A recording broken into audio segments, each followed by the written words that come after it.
reflecting blue in ocean eyes, sailors struggle to disguise their ties that tug them, swirling from the sea.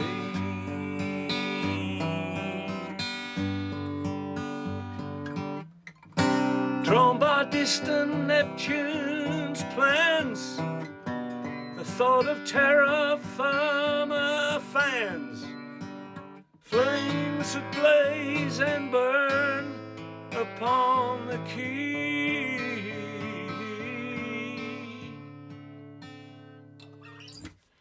Well, hello again, people. Welcome to my channel.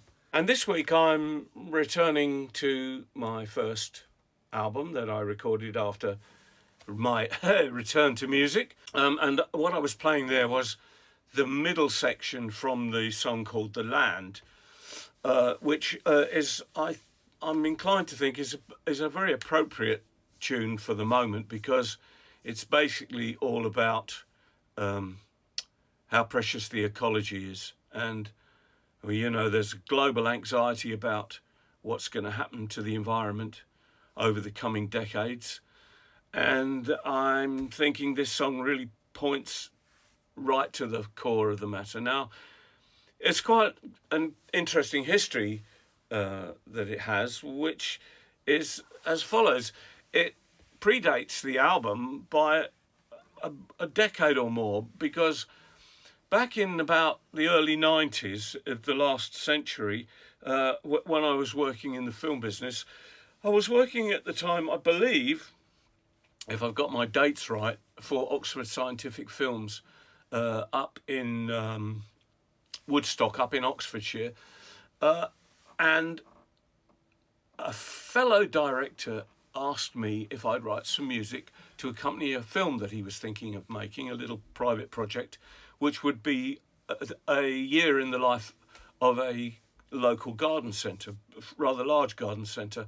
And he envisaged lots of beauty shots of misty mornings and dew on apples and honeybees buzzing and time lapse of roses and plants growing and rabbits and deer and all sorts of things like that. I was very pleased to be involved in the project. So I came up with this simple piece of music, and I was intending to record it in several ways, slowly, quickly,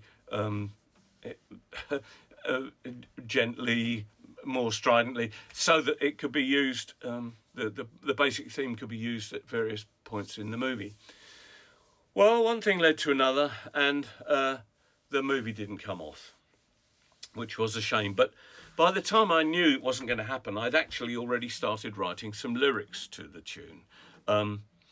And together with the contributions of a good friend of mine, I finished it off, and it eventually found its way onto the aMIGO album. I'll play you a small snatch of it now.